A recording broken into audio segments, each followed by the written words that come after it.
10 محرم کا روزہ رکھنا مسنون ہے، ساتھ 11 کا یا 9 کا شامل کر دیا جائے۔ حضور جب تشریف لائے مدینہ المنورہ میں تو حضور نے دیکھا کہ یہود روزہ رکھتے تھے، تو پوچھا تم روزہ کیوں رکھتے ہو؟ تو انہوں نے کہا کہ حضرت موسیٰ علیہ السلام کو قبطیوں سے اس دن نجات ملی تھی، تو فرمایا حضرت موسیٰ علیہ السلام کا حق ہمارے اوپر زیادہ ہے۔ تو حضور نے روزہ رکھا اور پھر فرمایا کہ اگلے سال اللہ نے چاہا تو ہم ساتھ ایک روزہ اور شامل کریں گے، تاکہ ان سے مشابہت نہ ہو جائے۔ عددی مشابہت سے بھی بچنے کے لیے حضور نے کہا کہ ہم 2 رکھیں گے۔ تو روزہ اگر عاشورے کا رکھنا چاہیں تو اس کے لیے سنت یہ ہے کہ ساتھ یا 9 کا شامل کریں یا 11 کا شامل کریں۔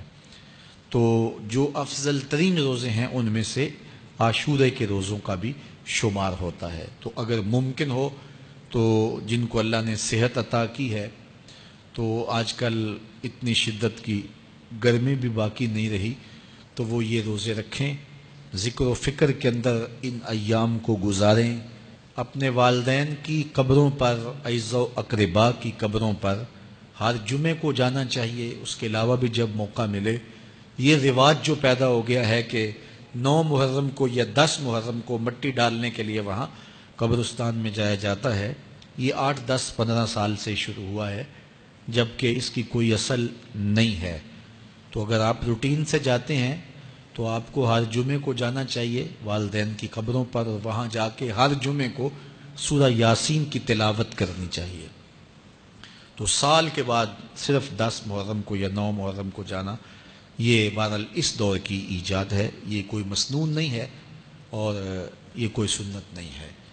تو روٹین سے اگر کوئی جانے والا ہے تو چلا جاتا ہے تو کوئی حرج نہیں ہے۔ تو باقی یہ بڑے اشرف ایام ہیں، بابرکت ایام ہیں، اور ان کو بہت ساری نسبتیں حاصل ہیں۔ حضرت امام حسین رضی اللہ تعالی عنہ کی شہادت کے ساتھ یوم عاشور کو نسبت حاصل ہے، اور اس کے علاوہ بھی بہت سارے عالی مرتبت جو ہے وہ ہستیوں کے وصال کا دن بھی ہے، اور بہت سارے واقعات اس دن جو ہے وہ روح پذیر ہوئے ہیں۔ تو یہ اس لحاظ سے بہت ہی بابرکت اور جو ہے وہ مبارک یوم ہے۔ تو اس دن کو ذکر و فکر میں، عبادات میں بسر کیجئے گا، اور اپنی زندگی کی ایک ایک ساعت کو اللہ اور اس کے رسول کے نام پر لگا دینے کے جذبوں سے سرشار ہو کے زندگی گزاریے گا۔ حضرت امام پاک انہوں نے اپنی زندگی دین کے لیے قربان کر دی، تو یہ 10 محرم ہمیں سبق دیتا ہے، اور ہم اس دن عہد کرتے ہیں اگر انہوں نے اپنے بچے بھی قربان کر دیے اور اپنی اولادیں بھی بھوک اور پیاس میں قربان کر دیں، تو ہم بھی یہ عزم کریں اس دن کہ ہم اپنی ساری زندگی حضور کے نام لگائیں گے، حضور کے دین کے نام لگائیں گے۔